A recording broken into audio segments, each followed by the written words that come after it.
राधे राधे। कार्तिक की कहानी। एक बुढ़िया थी, वह कार्तिक नहाने को जाने लगी। तब उसके बेटे ने अपनी पत्नी से कहा, माँ के लिए 30 लड्डू बना दो और कुछ खाने का सामान भी बांध दो ताकि पूजा पाठ करके माँ कुछ खा पी सके। तब बहू ने जन भूल कर 30 लड्डू बांध दिए और बुढ़िया कार्तिक नहाने के लिए चली गई। अब बुढ़िया के नदी किनारे कुटिया बनाकर रहने लगी। वह रोज़ सुबह उठकर नहा धोकर पूजा पाठ करती। तब जब लड्डू खाने बैठती तब हनुमान जी बंदर बनकर उसके सामने प्रकट होते।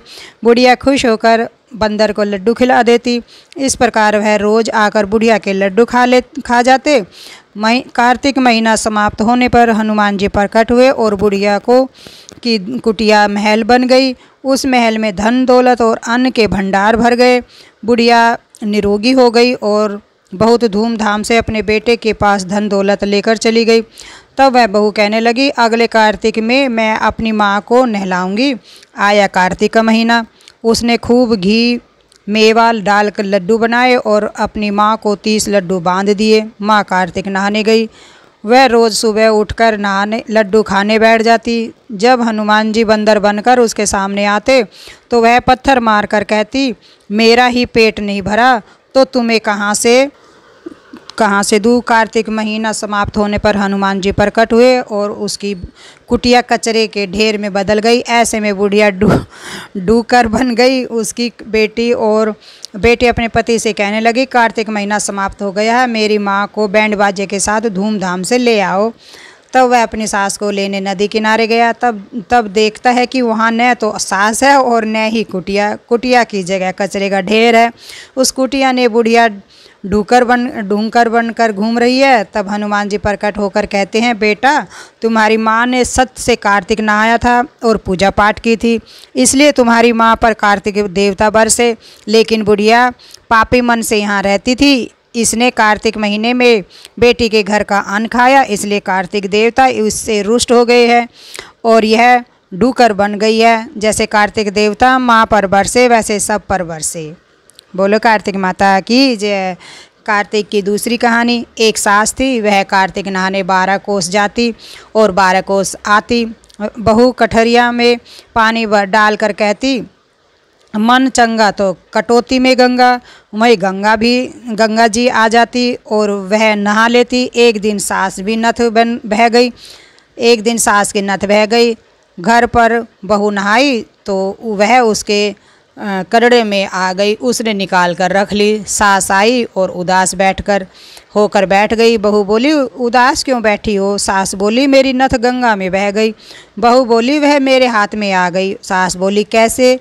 बहू बोली, तुम तो 12 कोस जाओ और 12 कोस आओ। मैं कटड़े में पानी डालकर कह देती हूँ कि मन चंगा तो कटौती में गंगा जी यहीं पर आ जाती है। उसी में तुम्हारी नथ बहकर आई और मैंने ले ली। जैसी सास को आई वैसी किसी को न आए, जैसे बहू को आई वैसे सब को आए। बोलो गंगा मैया की जय। कार्तिक की तीसरी कहानी। एक ब्राह्मण और ब्राह्मणी थे। वे 7 कोस गंगा जमुना नहाने जाया करते थे। ब्राह्मणी बहुत थक जाती थी। एक दिन वह बोली, कोई बेटा होता तो बहू आ जाती, घर में खाना बना मिलता, कपड़े धुले मिलते। ब्राह्मण बोला, तूने बड़ी बात कही, चलो मैं तुम्हारे लिए बहू ला देता हूँ। एक पोटली में आटा बांध दे और उसमें थोड़ी सी अशरफी डाल दे। उसने पोटली बांध दी। ब्राह्मण लेकर चल दिया। कुछ दूर पर यमुना जी के किनारे लड़कियां अपने मिट्टी के घर बनाकर खेल रही थी। उनमें से एक बोली, मैं अपना घर नहीं बिगाड़ती, मुझे तो रहने के लिए चाहिए। ब्राह्मण को वह लड़की भाग गई। वह अपने मन में सोचने लगा कि यह समझदार लड़की है, उसके पीछे पीछे हो लिया। जब वह घर पहुंचा तो ब्राह्मण बोला, बेटी मैं भूखा हूँ, अपनी माँ से पूछकर क्या मेरे लिए 4 रोटी बना देगी?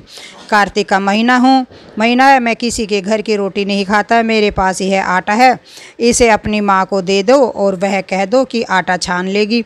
लड़की बोली, अच्छी बात है बाबा। उसने अपनी माँ से कहा, बाबा बाहर बाबा बैठा है, उसके लिए रोटी बना दो और आटा छान लेना। माँ ने आटा छाना तो उसमें से असरफी निकली। वह बोली, जिसके आटे में इतनी असरफी है उसके घर में कितनी होगी। जब बाबा रोटी खाने बैठा तो उसकी माँ बोली, बाबा क्या तुम लड़के की सगाई करने जा रहे हो? बाबा कहने लगा, मेरा लड़का काशी जी पढ़ने गया है। अगर तुम कहो तो खांड के कटारे से तुम्हारी लड़की को ब्याह कर ले जाऊं। माँ बोली, अच्छी बात है बाबा। फिर वह ब्राह्मण लड़की को ब्याह कर अपने घर ले आया और बोला, रामू की माँ किवाड़ खोल कर देख, मैं तेरे लिए बहू लाया हूँ। बुढ़िया बोली, दुनिया तो बोली मारे ही थी, तू भी बोली मार दे। हमारे तो 7 जन्म में भी कोई बेटा नहीं है, तो बहू कहाँ से आएगी? ब्राह्मण बोला, तू किवाड़ तो खोल। उसने किवाड़ खोल कर देखा तो सामने बहू खड़ी थी। सास आदर सत्कार से बहू को अंदर ले आई। जब बूढ़े बुढ़िया नहाने जाते तो बहू घर का सारा काम करती, खाना बनाती और कपड़े धोती, रात को उनके पाँव दबाती। इस तरह बहुत समय निकल गया। सास बोली, बहू चूल्हे की आँच न बुझने दियो, मटके का पानी न ख़त्म होने दियो। एक दिन चूल्हे की आग बुझ गई। बहू भागी भागी पड़ोस में गई। वह पड़ोसिन से बोली, मुझे थोड़ी सी आग दे दो, मेरे चूल्हे की आग बुझ गई है। मेरे सास ससुर आते ही होंगे। सुबह 4 बजे वे गंगा जमुना नहाने गए हैं। पड़ोसिन ने कहा, तू तो बावली है, तुझे तो ये यूं ही उठा कर ले आए हैं, उनके 7 जन्म में कोई भी बेटा नहीं है। बहू बोली, न इनका बेटा तो काशी जी पढ़ने गया है। पड़ोसिन बोली, तुझे वे झूठ बोल कर लाए हैं। मैं बोली, मैं अब क्या करूं? उसने कहा, जली फूकी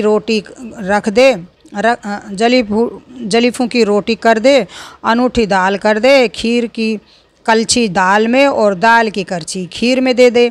बहू को पड़ोसिन की सीख लग गई। उसने ऐसा ही किया। सास ससुर आए।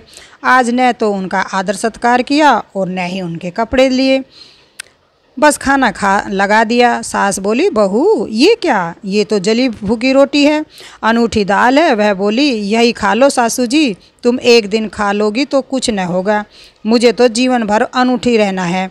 सास बोली, लगता है बहू को पड़ोसिन की सीख लग गई। फिर बहू रात को सो गई।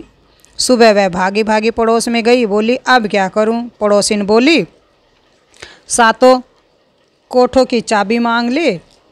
जब सास जाने लगी तो बहू अड़ गई। बोली, बाद में जाना, पहले मुझे 7 कोठों की चाबी दे दो। ससुर बोला, चाबी दे दो, आज भी इसका कल भी इसका, हमारा क्या है? आज मरे कल दूसरा दिन। बाद में बहू ने कोठे खोलकर देखे, किसी में अन्न, किसी में धन, किसी में बर्तन, किसी में कपड़े, सब अटूट भंडार से भरे पड़े थे।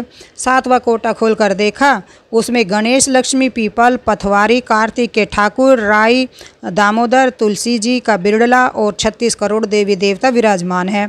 इसके अलावा गंगा जमुना है और एक लड़का माला जप रहा है। बहू बोली, तू कौन है? लड़का बोला, मैं तेरा पति हूँ, किवाड़ बंद कर दे, जब मेरे माँ बाप आएंगे तब खोलना। अब बहू खुश हो गई। उसने 36 प्रकार के भोजन बनाए, 16 श्रृंगार किए, रांची मांची डोले।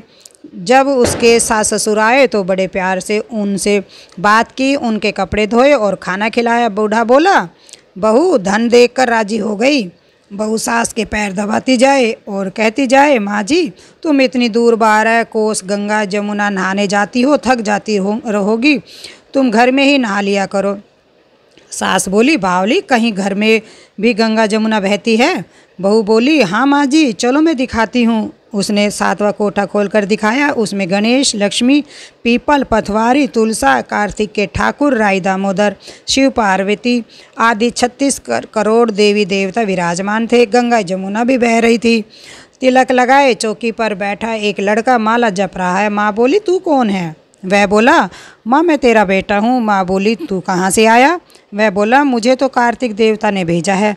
माँ बोली, बेटा ये दुनिया क्या जानेगी, क्या जानेगा मेरा घर का धनी, क्या जानेगी देवरानी जेठानी, क्या जानेगी अगड़ पड़ोसन कि तू मेरा बेटा है।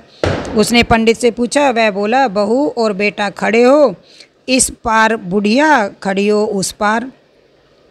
चाम की अंगियां पहने हो, छाती में से दूध की धार निकले, बेटे की दाढ़ी मूछ भीगे, पवन पानी से गठजोड़ा बंधे, तो जानो कि गणेश यह बुढ़िया का बेटा है। उसने ऐसा ही किया। चाम की अंगियां फट गई। छाती में से दूध की धार निकली, बेटे की दाढ़ी मूछ भीग गई। पवन पानी से बह बेटे का गठजोड़ा बंध गया। ब्राह्मण बहुत खुश हुआ। हे कार्तिक के ठाकुर राय दामोदर, कृष्ण भगवान ने जैसे बहू बेटा उसको दिया वैसे सबको दो। बोलो। कार्तिक की एक कहानी और भी है। एक बूढ़ा था, उसके 7 बहुएं थी। वह अपनी बहुओं से कहने लगा, मेरा कार्तिक नहाने का मन है, क्या तुम निभा दोगी? सभी बहुओं ने मना कर दिया। तब बड़ी बहू ने कहा, पिताजी मैं निभा दूंगी, आप यहाँ पर आकर कार्तिक नहा लेना। बूढ़ा रोज़ सुबह उठकर नदी पर जाकर नहाता और धोती उसके आंगन में सुखा देता था। जैसे जैसे धोती में से पानी गिरता वैसे वैसे आंगन में हीरे मोती गिरते।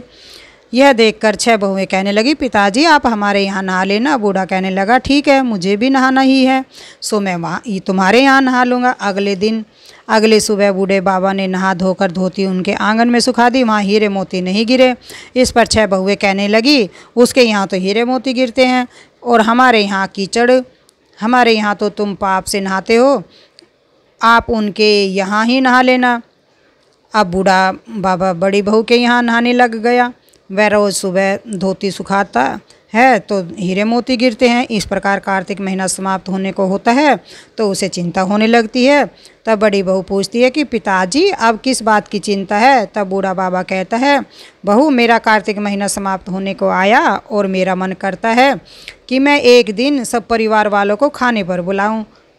तब बहू कहती है, इसमें चिंता की क्या बात है, आप सब परिवार वालों को खाने का न्योता दे आए।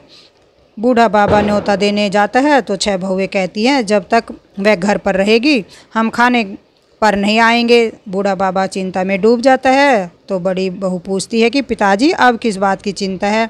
तब बूढ़ा बाबा कहता है, बहू वे कहती हैं कि जब तक तुम यहाँ रहोगी वे लोग खाना खाने पर नहीं आएंगी। तब बड़ी बहू कहती है, इसकी क्या बात है, मैं 4 रोटी लेकर खेत में चली जाऊंगी, आप न्योता दे आए। फिर वे सारी बहुएं आती हैं, कुछ तो खाना खाती हैं और बचे हुए खाने में मिट्टी कंकड़ डालकर चली जाती है। वे सोचती है कि अब वह परेशान होगी।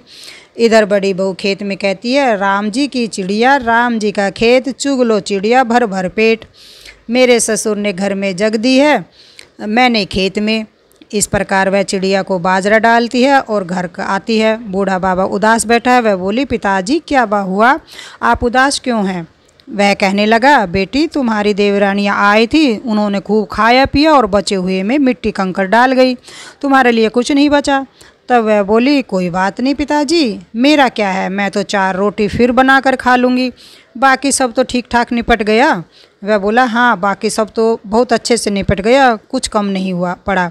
बहू अंदर गई और देखा जिस खाने में वे मिट्टी कंकड़ डाल गई थी उनमें हीरे मोती बिखरे पड़े हैं और घर महल हो गया है, सारा धन दौलत से भर गया है, अन्न के भंडार भर गए। तब वह ससुर से कहते, पिताजी आप कह रहे थे कि तुम्हारे लिए कुछ नहीं है, मेरा घर तो हीरे मोतियों से भर गया है, जहाँ देखो वहाँ धन दौलत की वर्षा हो रही है, अन्न के भंडार भरे हुए हैं, घर महल बन गया है। तब बूढ़ा बाबा कहता है, बेटी तुमने कार्तिक सत से निभाया था और उन्होंने पाप से, कार्तिक देवता तुम पर प्रसन्न हुए, सो उनकी कृपा से तुम्हारा घर भर गया है।